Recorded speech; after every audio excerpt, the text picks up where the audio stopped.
Can your initial color in your artwork change everything? Well, yes, it can. Won't you join me in this pastel painting tutorial where I will share with you an easy and magical way to begin a painting. I will demonstrate how these initial color choices make such a difference on the beauty and drama of your final artwork. Come on into the studio with me and let the color fun begin. Here is my initial setup, and I will talk about this painting surface in just a minute. And here you can see the reference image I've printed out, which is from unsplash.com. It's a great site for copyright-free reference images. I loved these coneflowers. Their petals were white but kind of creamy, and I just loved the texture of the grasses they're nestled in. And this is the second in my series this month of choosing underpainting colors that will really make such a difference in your final painting. You can find the first one just before this lesson on my YouTube channel, but I'll put a link to this first lesson in the description of this video. You don't have to watch the first lesson for this one to make sense, but I thought you might like to check it out. And the painting surface I'm using is one that I have fallen in love with recently. It's called Canson Velvet, mitance, that's a French word, Canson mitance Velvet. And I'm using the cream color. I buy it in the pads, but it comes in individual sheets as well. And it comes in multiple colors, but I often like to choose a creamy or lighter colored surface so that I can do exactly what I'm sharing in this video and the one before this one, which is toning your surface an underpainting color that is going to give you the most impact, drama, and beauty to your final painting. I decided to use one large sheet of Canson Velvet for all of the painting demonstrations this month. And what I'm doing here is just protecting the area underneath where I'll be painting because pastel dust falls. And this is just a piece of tracing paper under where I'll be painting. Here are my initial soft pastel selections, and this first little grouping of the purples and lavenders are really the star of this video, and my title that said, "The right color changes everything," and you will see their influence on the final painting. I will begin with those with an underpainting, and then I'll go to my local color. Local color just means the actual colors that I see in the reference image. I can jazz them up, of course, but it's the basic colors in the photo. The first column are cool greens leaning a little teal, and these are the warm greens, the next row in the different values.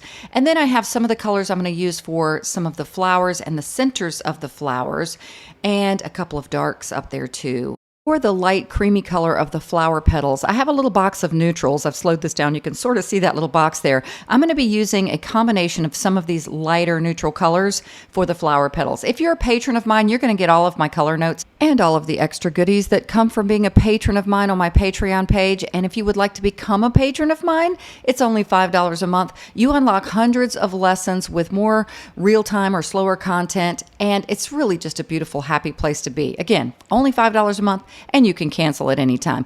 Oh, and there's currently a 50% off the first month discount going on right now until May 18th if you use the coupon code AD312 when you subscribe. So I hope to have you as part of my Patreon family. Now let's dive into my method. I'm kind of reiterating from my last video for choosing the right underpainting color. And I want to stress there's really no right or wrong, but there are some colors that I believe make the most impact. So let's take a look at our reference image once again, and I'm going to share my method for choosing the underpainting color I think is going to make this painting just sing with color. First, what I do is I try to identify the main colors in the reference image. And I like to pick two of them to give me some choices. Now, it's pretty obvious there is a lot of green in this photo. Of course, there are some light creamy whites in the petals, but the other color I'm seeing pretty dominantly is the orange colored centers to the flowers. So let's go over to the color wheel, and I'm going to tell you how I made my selection. And fortunately, this is really easy. Here's the color wheel. We're just going to choose what's called a complementary color. It means what's opposite on the color wheel. So if I take one of my main colors, the greens, and I look at the color directly underneath, I could use this color to tone my underpainting or my surface, and it will create a nice, beautiful foundation that will really make all of those greens just pop. However, my last painting, I used kind of a reddish underpainting, reddish to pinkish, and I thought, let's change this up a bit for this painting. That's one of the reasons I like to pick two main colors to give me some choices. All right, so if I go more with the yellows or the oranges in the reference image and choose its complement, it's going to be more of the violet or purple hues, and that's the one I'm going with, because I think it's going to make the orange centers of those flowers really pop. And I think you'll see it does just that. Okay, are you ready to paint? Let's do it. Here are the 5 purple colors I showed at the beginning of this tutorial. I have them in different values. Most of them are purple and leaning a little bit magenta, a little bit of a warm purple. That's my darkest purple. This would be my next darkest. This is a Terry Ludwig pastel. They have some beautiful purples. I break mine in half typically. This is, I don't even know what this little pastel is, but it leans a little bit more mauve or lavender, and I have a couple more that are just a little bit lighter. My final one is my lightest. And you do not have to have this many purples to do this underpainting. You could literally just kind of take a middle value purple and just tone the whole surface. Real quickly, can I ask you a quick favor? Would you click that thumbs up button and like this video? Of course, subscribe if you haven't already, and leave me a comment. Just by liking this video, you help my channel and you ensure it gets seen by more people. So thanks so much. And now let's get right back to this video. But I want to go ahead and get kind of a value study. I can accomplish that with my underpainting just by using different values of purple, or lightness to darkness. So I'm starting with my darkest one now, and what I'm doing is I'm squinting my eyes and looking at the areas of this photo where I see the darkest values.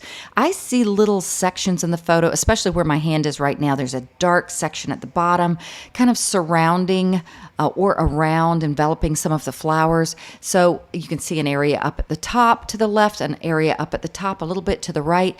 And I'm kind of working around where I see some of my flower shapes. Notice I didn't get out some pencil and try to draw every flower specifically. As soon as you start doing things like that, your painting's going to get really stiff. I love the impressionistic, free and painterly approach. Now you'll see me working with 2 other values. This one is the lightest one again. That one I used for the petals, and this darker one is the one that I'm using for the centers. And I'm just getting a general gauge of where some of the centers of the flowers are. Now I'm just getting in a little gentle and gestural stroke to get some of the flower petals. This does not have to be perfect. You can kind of correct things as you go, and you'll see me do just that. I decide later that I wanted one of my flowers up a little bit higher, and we can definitely tweak things as we move along. So as I work more here on this initial beginning part to the painting called the underpainting, I want to talk a little bit more just about an underpainting and why we do it. When I first started painting in pastels, that was the first medium I picked up, by the way, when I got kind of serious about learning to paint. And I chose pastels because they were kind of user-friendly. I still had kids in sports, and they were getting a little older, so I had a little more free time. But I found they wait so patiently for you to return. You don't have to mix up all these mediums like you do with oil or acrylic, and you don't have to clean a lot of brushes. So again, I love to share not only the practicality and user-friendliness of soft pastels, but also their beauty. And I love how earthy they are. You're literally holding the color in your hand, and they also are some of the most vibrant of any medium. And the old masters definitely use pastels. Some of those paintings are around as long as any other type of artwork if they're protected properly. So yes, pastels are truly a professional painting form. And when I first started, I noticed some of my work looked a little flat, and I couldn't understand why. There was some artist work that I really admired, and there was just something about the color that I couldn't achieve. And it was gradual and in time that I examined and watched, and I learned more about underpaintings. And a common question you get about underpaintings is, why do you even do this if you're going to put more color, or local color as it's called, on top? Well, the trick is you're not covering up the entire underpainting. And with soft pastels, it's a perfect medium for this technique of gently layering so that you get that influence of the underpainting peeking through, truly causing a vibrating and magical effect. So I talk about underpaintings a lot, and I love to share about them because I do believe they are a game changer for artists of all levels and all mediums, really. And I am going to be blending this in a minute with some water because this is a water-friendly surface. But if you're not working on a water-friendly surface, you can basically just use any type of blending tool. Sometimes I use pipe foam insulation. You can use packing peanuts. Some people have even said they use pool noodles, like the kids swim with in the pool. Anything that's just kind of soft, and you can blend things around. I've even used a paper towel if your surface isn't too coarse. But now you can see I wanted to establish a little bit more of a dark value at some of the centers of these flowers, and just create a little bit of deeper values in some of the shadowy areas. And by the way, I'm not positive on the size of this piece here because I just sectioned off this big piece of Canson Velvet. It's probably about a 11 by 7 perhaps. All right, I'm going to try something different. You know me, if you've watched my channel long. I got out 2 brushes here, and I think the one I primarily use, they're pretty tattered, is the fan brush, the first one you saw. And like I said, I'm going to be using just plain water.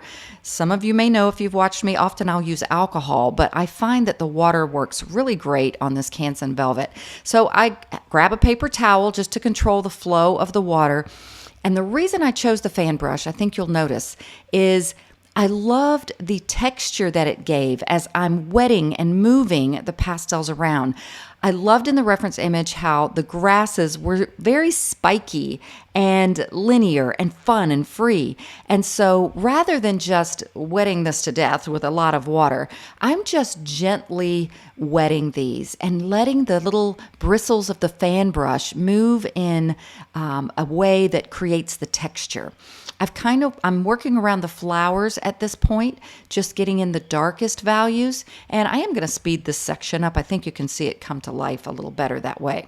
I've used various different brushes for wetting and underpainting like this, but I must admit, I really did like this fan brush for its textural effect.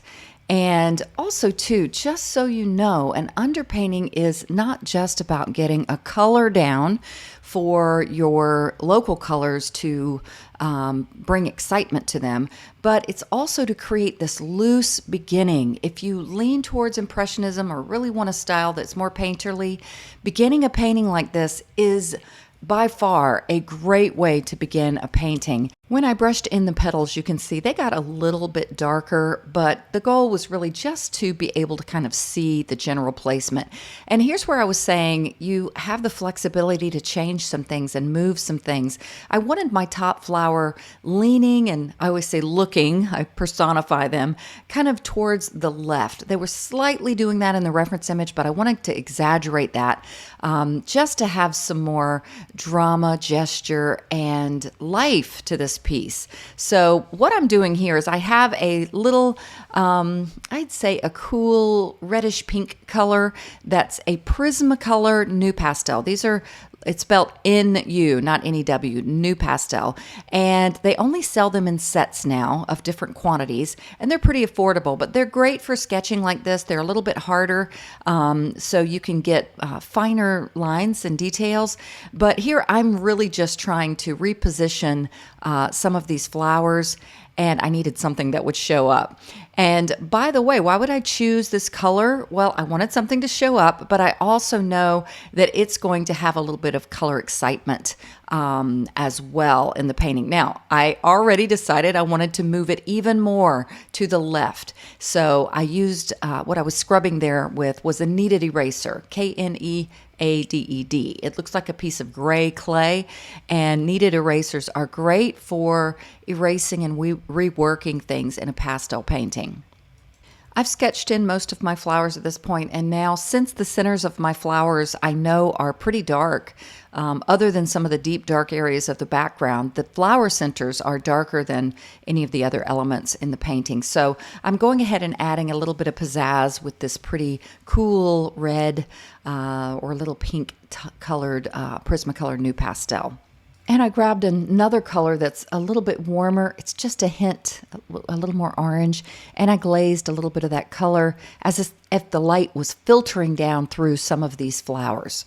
Now my underpainting is complete and my reworking of some of my flowers, and it is time to get started with this painting. I know you probably thought, well, didn't you already get started? But I think of the underpainting as just my foundation.